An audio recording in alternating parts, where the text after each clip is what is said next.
થોડી વાતો બાઇબલમાંથી પ્રભુ ઈસુ ખ્રિસ્તના વિશે કહેવા માંગુ છું. પ્રાર્થના કરીએ, આપણી આંખો બંધ કરીશું. પિતા, અમે પ્રભુ ઈસુ ખ્રિસ્તના નામમાં નમીએ છીએ આજના આ સમય માટે, દિવસ માટે, યશર માટે અમે આભાર માનીએ છીએ. તમે પ્રભુ આ ઘરને જે ભેટ આપી છે અને પ્રભુ 1 વર્ષ સુધી તમે એને તમારી કૃપા આપી, તંદુરસ્તી આપી, બધા પ્રકારનું રક્ષણ પણ કર્યું. અને અમારા ભાઈ અભિષેકને માટે પણ પ્રભુ આભારમાં છે, જે પરદેશ છે. પ્રભુ એને પણ આશીર્વાદ આપજો. અને પ્રભુ અમારા મધ્યે અત્યારે એ ઓનલાઈન છે, પ્રાર્થના છે, પ્રભુ એને પણ પુષ્કળ કૃપા આપો. તમારી દીકરી માટે પણ આભારમાં છે, આ સુંદર પ્રભુ દીકરા માટે અમે સ્તુતિ કરીએ છીએ આજે. અને પ્રભુ દાદા દાદી માટે પણ, બાલાઓ માટે પણ આભાર માનીએ છીએ. દરેક સગાઓને પણ લાવ્યા, અમે આભાર માનીએ છીએ. પ્રાર્થના છે અમારી આજની આ પ્રભુ નાની પાર્ટીને આશીર્વાદ આપો. અને પ્રભુ દરેકને ખુશી આનંદ આપજો. પિતા ખ્રિસ્તમાં સાંભળો. Amen, amen. આમેન એટલે તથાસ્તુ, આમેન એટલે એ પ્રમાણે થાઓ. આમેન આ હિબ્રુ શબ્દ છે અને ગુજરાતીમાં એ પ્રમાણે થાઓ એ પ્રમાણે કહેવાય છે. પ્રભુ ઈસુ ખ્રિસ્તને એક નાની વાત કરવા માંગુ છું. પ્રભુ ઈસુ ખ્રિસ્ત જ્યારે 12 વર્ષના હતા, નાના, ત્યારે એમને એવી પ્રેરણા થઈ કે હું મંદિરમાં જઉં. અને મંદિરમાં ગયા અને ત્યાં એના મા બાપ એમ વિચારતા હતા કે આપણા સગાઓ મધ્યે જ ઈસુ ખ્રિસ્ત હશે. અને મા બાપ ખોઈ ગયા એમની દુનિયામાં અને ઈસુ ખ્રિસ્ત ત્યાં રહી ગયા. અને મંદિરમાં ઈસુ ખ્રિસ્ત એમના જે ત્યાં લોકો હતા એમની સાથે પ્રભુ વાત કરતા હતા. ત્યાં બધા વડીલો લોકો, પંડિત લોકો, શાસ્ત્રના જાણકાર લોકો સાથે એ ચર્ચા કરતો હતો, નાનો 12 વર્ષનો દીકરો. અને એના મા બાપને ખબર પડી કે તે સંઘમાં નથી, આપણે અહીંયા યરુશલેમ અહીંયા પર્વમાં આવ્યા છે. અને એમાં આ આપણો દીકરો કાં ગયો? સ્વતા તેઓ પાછા યરુશલેમ આવે છે, મંદિરમાં જોવે છે. 3 દિવસે આ પ્રભુ ઈસુ મળ્યા. જે મેળામાં ખોવાઈ જાય તો કહેવામાં આવે છે લાલ ટી શર્ટ વાળો, લાલ ટી શર્ટ વાળો કાં ગયો, બૂમ પાડીએ છે. એ સમયમાં એવું નહોતું, પણ શોધતા તેઓને ખબર પડી કે આ તો મંદિરમાં જશે. અને ઈસુ ખ્રિસ્ત ત્યાં મંદિરમાં એમને મળે છે. અને એ પ્રમાણે કહે છે મરિયમ કે બેટા, આવી રીતે શા માટે અમારી સાથે તું ભરતી હો? અને પ્રભુએ કીધું કે શું તમને ખબર નથી કે મારે બાપના ત્યાં, ઈશ્વરના ત્યાં હોવું જોઈએ? અને તેઓ લુકની સુવાર્તા બીજા અધ્યાય 51મી કલમમાં એવું લખેલું છે. અને પ્રભુ ઈસુ ખ્રિસ્ત એ મા બાપની સાથે નાઝરેથમાં ગયો, બાળક મા બાપ સાથે ગયો. અને ત્યાં લખ્યું છે તેમને અધીન રહ્યો. અને ત્રીજી વાત લખી છે, અને મરિયમ આ બધું વિચારતી હતી કે આ દીકરો આવી રીતે કેમ વર્તન કરે છે. ઈશ્વર તરફથી આવેલો પ્રભુ ઈસુ ખ્રિસ્ત. અને પ્રભુ ઈસુ ખ્રિસ્તના મનમાં શું, ને પ્રભુ ઈસુ ખ્રિસ્તની જે ચાલ, ને પ્રભુ ઈસુ ખ્રિસ્તનો જે દોરવણી, આ બધી વાત સામાન્ય માણસને સમજણ ના પડે. પણ આ પહેલાથી ઈશ્વરથી અભિષેક, ઈશ્વરનો પસંદ કરેલો એ નાનો 12 વર્ષના બાળકોને તો કંઈ સમજણ ના, પણ આ એવી વાત કરતો હતો પંડિતો સાથે કે તેઓ આશ્ચર્ય પામ્યા અને કહેતા હતા કે આ કોનો દીકરો છે, આટલું બધું જ્ઞાન કાંથી? અહીંયા 7 વાતો હું કહીશ, સમાપ્ત કરીશ. પહેલી વાત, પ્રભુ ઈસુ ખ્રિસ્ત મા બાપને આધીન રહ્યા. આ બહુ મોટી વાત છે. નાના બાળકો કદાચ શરૂઆતમાં આધીન રહે, પછી મોટા થાય પછી આધીનતા જતી રહે છે. આધીન રહ્યો એટલે સાંભળતો હતો, આધીન રહ્યો. આપણને બાળકો ગમે છે જે આધીન રહે, એટલે કેવું કે બેસ. આપણને બહુ ગમતું હોય છે જે આપણી વાત સાંભળતા હોય છે. જ્યારે વાત નથી સાંભળતા તો એમ થાય છે કે કામ પાક્યું અથવા તો કાં આ અમારે આવ્યો અહીંયા. આધીન બાળકો આપણને ગમતા હોય છે. આપણી વાત માને, સાંભળે તો આપણને ગમતો હોય છે. જો કદાચ કોઈ જાનવર પાડ્યા હોય, કૂતરું પાડ્યું હોય, એ જ્યારે માને તો આપણને બહુ ગમે. પણ ના વાત માને, ગુસ્સે થાય તો આપણને આપણને નથી ગમતું.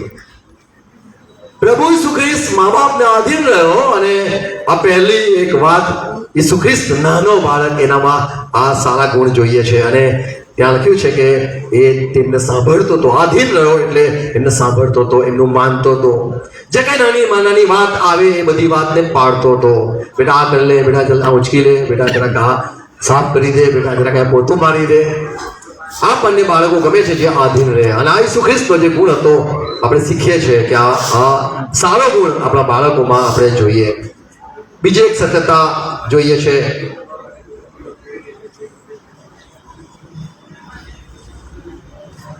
આ મા બાપ પ્રભુનો આભાર માને છે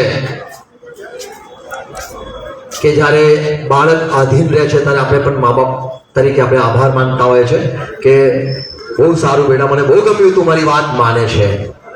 મા બાપને ખુશ કરવું એ બહુ અગત્યનું છે. આધીનતામાં કોઈ રહે છે ત્યારે ખરેખર મા બાપને પ્રાઉડ ફીલ થાય છે, અભિમાન લાગે છે, મારા બાળક જેવો કોઈ નહીં, મારા છોકરા જેવો કોઈ નહીં. મા બાપને અભિમાન ને મા બાપને માનનું કારણ મળે છે જ્યારે બાળક વાત માને છે અને સાંભળે છે. ઈસુ ખ્રિસ્તનો એક નમ્રતાનો ગુણ, આધીન રહેવું, મા બાપને ફકર થવું કે બહુ સારો બધાયો દીકરો, આવો તો બધાને મળે. ત્રીજી એક વાત ત્યાં લખ્યું છે મા બાપને આધીન થવો. ઘણી વાર કહે છે બેટા તું કોણ હો? આ ખરાબ ગુણ છે. તું કોણ હો? કોણ સાંભળશે બેટા, મમ્મીનું કે પપ્પાનું? આ ગુણ ખરાબ ગુણ છે. અહીંયા બહુ સારી વાત લખી છે, મા બાપને આધીન રહો એટલે બંનેની વાત સાંભળનાર દીકરો છે. તો ચોથી એક વાત આગળ લખ્યું છે કે જ્ઞાનમાં ને કદમાં વધતો ગયો. જ્યારે કોઈ સાંભળે છે તો આપણે કહે છે જ્ઞાની છે, બહુ સારો છે, તું સાંભળે તો છે, તું સમજે તો છે. જ્યારે કોઈ નથી સાંભળતા, બુદ્ધિમાનની વાત નથી સાંભળતા, ત્યારે જ્ઞાની નથી આંકવામાં આવતા. તો એને જ્ઞાની છે એવું નથી કહેવામાં આવતું, ડફોળ કહેવામાં આવે છે, મૂર્ખ કહેવામાં આવે છે જ્યારે જ્ઞાનીની વાત અથવા સલાહ નથી સાંભળવામાં આવતી. દીકરો ખરેખર જ્ઞાની હતો કે જે આધીન રહ્યો, વડીલોની વાતને સાંભળતો હતો. આ નમ્રતાનો ગુણ, આધીનતાનો ગુણ અને જ્ઞાનથી ભરપૂર એવો આ દીકરો હતો. પાંચમી વાત ત્યાં લખ્યું છે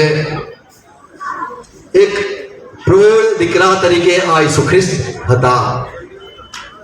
જ્ઞાની તો નાના બાળકોમાં જ્ઞાન નથી મળતું, પણ આ બાળકમાં જ્ઞાન દેખાયું અને એ જ્ઞાનમાં રહ્યો. ઘણી વાર વાત સાંભળે છે ત્યારે આપણને જ્ઞાની લાગે છે, વાત નથી સાંભળતા ત્યારે આપણે બાળકને મૂર્ખ સમજીએ છીએ. પણ આ જ્ઞાનમાં જ રહ્યો, એ આધીનતામાં રહ્યો, વાત સાંભળનાર હંમેશા રહ્યો. એક છઠ્ઠી વાત પણ જોઈએ છે, મા બાપની પાછળ ગયો વિધાઉટ આર્ગ્યુમેન્ટ. જ્યાં મા બાપ લઈ જાય, નાઝરેતમાં ચલ બેટા, ત્યાં લઈ ગયા. ત્યાં ઘણી વાર આપણને એમ થતું હોય છે બેટા હવે આપણે બીજા નવા મકાનમાં જઈએ તો એમ થાય કે ના મને તો પેલું જ ગમે છે. જીદ નથી જોતા ઈસુ ખ્રિસ્તની, પણ આધીનતા એવી વિધાઉટ આર્ગ્યુમેન્ટ, સવાલ કર્યા વગર એમની સાથે રહ્યો. જેવી બી સ્થિતિમાં રાખવામાં આવ્યો એવો આ દીકરો રહ્યો. અને આ જે યુસફ હતો એ સુથાર હતો. આપણને ઘણી વાર એમ મન થાય છે મને કેમ અંબાણીના ઘરમાં પેદા ના કર્યો, મને કેમ પીલાના ઘરમાં પેદા ના કર્યો, અહીંયા મને પેદા કર્યો, એવું આપણને ઘણી વાર સવાલ થતા છે. ઈસુ ખ્રિસ્ત એ મા બાપની પાછળ ગયો એટલે જ્યાં મા બાપ જેવી રીતે રાખે, જે ખવડાવે એ ખાતો રહો. ઘણી વાર આપણે બાળકોને ખરાબ વાત શીખવીએ છીએ, બેટા તને શું જોઈએ છે?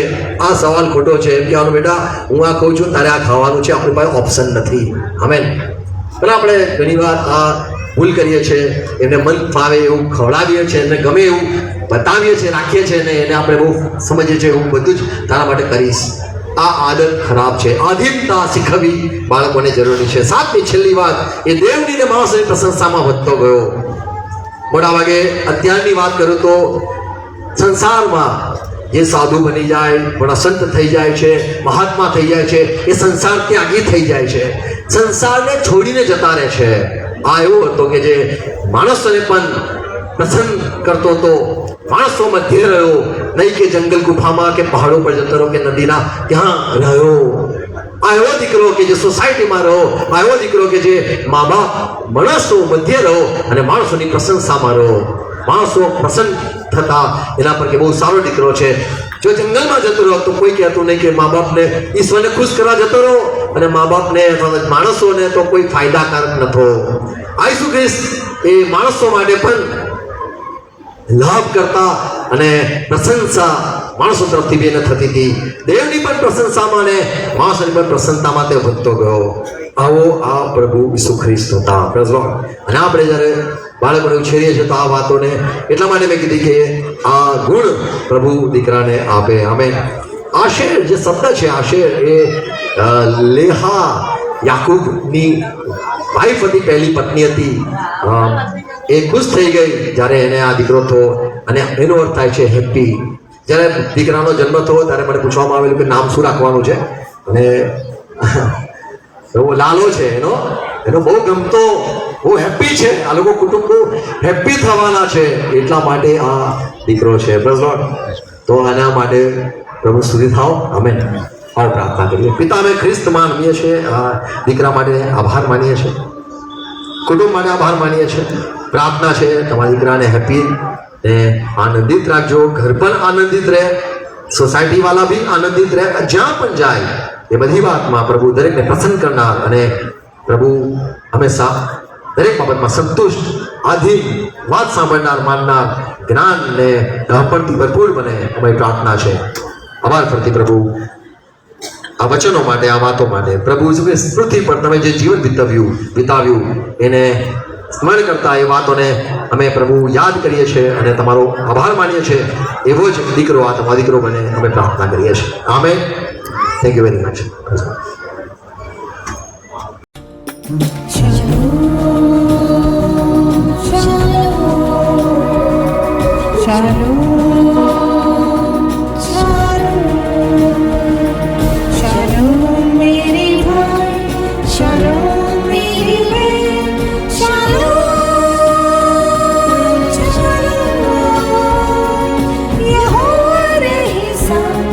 Come